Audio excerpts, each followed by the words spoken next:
Hello there, it's Carrie Rhodes here. Welcome back to my YouTube channel and another video for Not Too Shabby. Today I'm featuring a brand new stamp set, Sprinkled with Love, from the Valentine Release. I'll be making a Slimline Shaker card with this super cute set.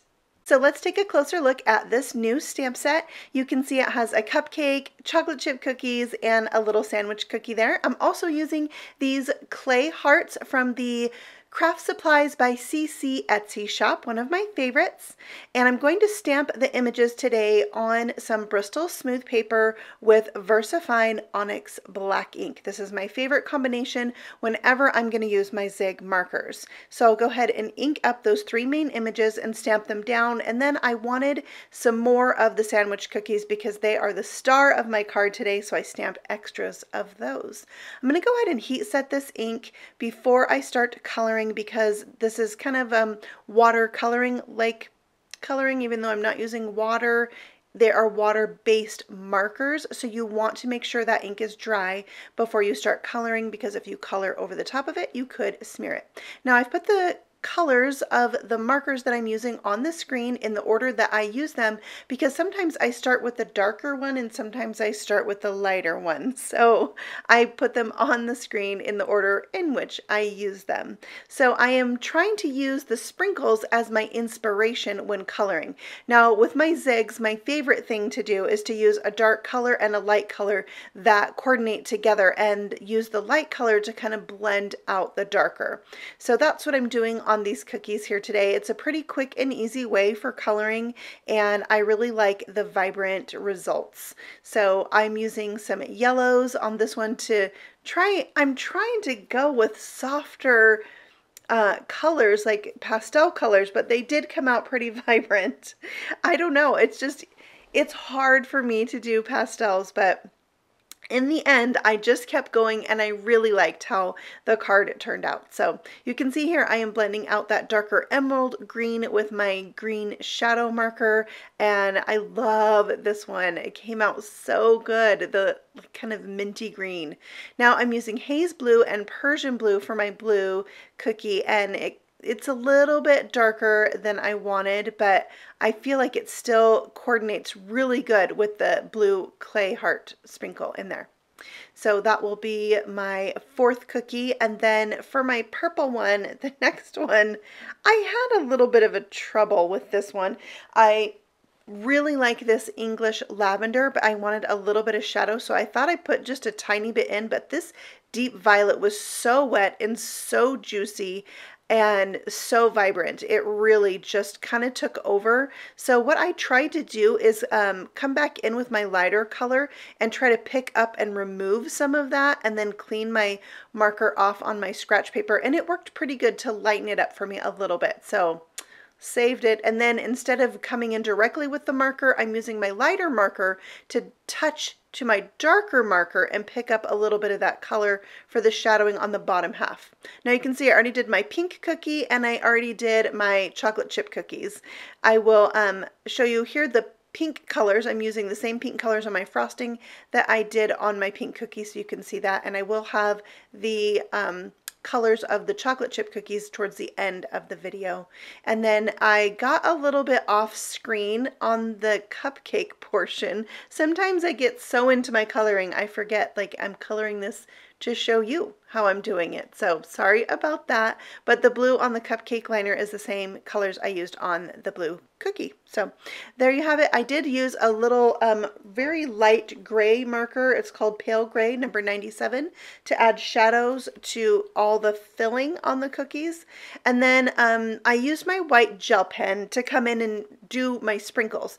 But it's kind of hard because the Bristol smooth paper is so smooth that it's kind of tricky to get your white gel pen on there. It wants to skip a little bit. Like there's not enough for the gel pen to grab to. So here are my images all cut out. I use my PixScan matte and my Cameo silhouette to do so. I will have a link in the description box below if you'd like to see how I did that with my Cameo silhouette with another video. Now I'm bringing in the Slimline envelope builder to use this scalloped frame for my card. I am going to use the outer piece, but save that inner one because you could use it later on another card or inlay it back into this piece. So also with that die set, you can die cut your own slimline envelopes. It's a really cool die set. It also has a bunch of sentiments in it, like friend and hello. It's really an awesome set. So now I'm taking all my heart cookies and arranging them in a line so they can fit at the bottom of my window there that I did go ahead and glue a piece of window sheet to the back of. And once I have those lined up how I want, I have a piece of cling wrap. What is that called? Press and seal. It's press and seal. Sorry. And then I can flip that over and go ahead and glue each of those cookies to each other, and then they're going to stay lined up right where I want them. And it's just so much easier to do it this way rather than try to glue each cookie to the back of my frame one at a time and hope that they're like evenly spaced. So that's the first time I've done that technique, and it was such a lifesaver for this card. I really appreciated having that there. All right, so now I'm gluing that to my frame. I'm not having any of the glue be on the window sheet. And then I'm going to stamp a sentiment right on the window sheet.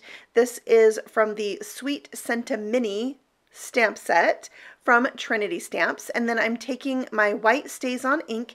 You need to add ink to this each time you use it, and then you want to spread it around with a little spreader that comes with the pad.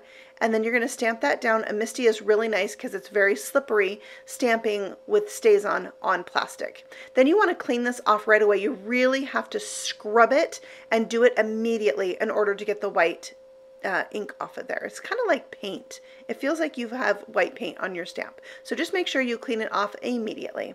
And then let that dry for just a minute. And then once it's dry, you can rub your finger right over it and it does not come off.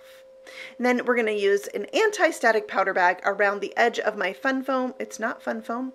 I was going to use fun foam, but I just didn't have the right color. Color matters when you're using fun foam for a shaker. So I had to use a bunch of foam squares, and that took forever, so I didn't subject you to watching that. But now I'm adding in my clay hearts and some Snow White seed beads. Now I have a piece of striped paper from the Winter Hues Slimline Paper Pack, also from Trinity, that I'm going to use to be the backer for my shaker. It's so cute with those stripes. Now I had a little paper that peeked out because I didn't get this on perfectly straight, so I just trimmed that off with my scissors and it's ready to go. I'm going to wrap a piece of white twine around my card 3 times and tie it in a knot. I wanted these cookies to appear like they're in the treat box already behind the cellophane, like a little box with a window, and you've got your Valentine cookies in there.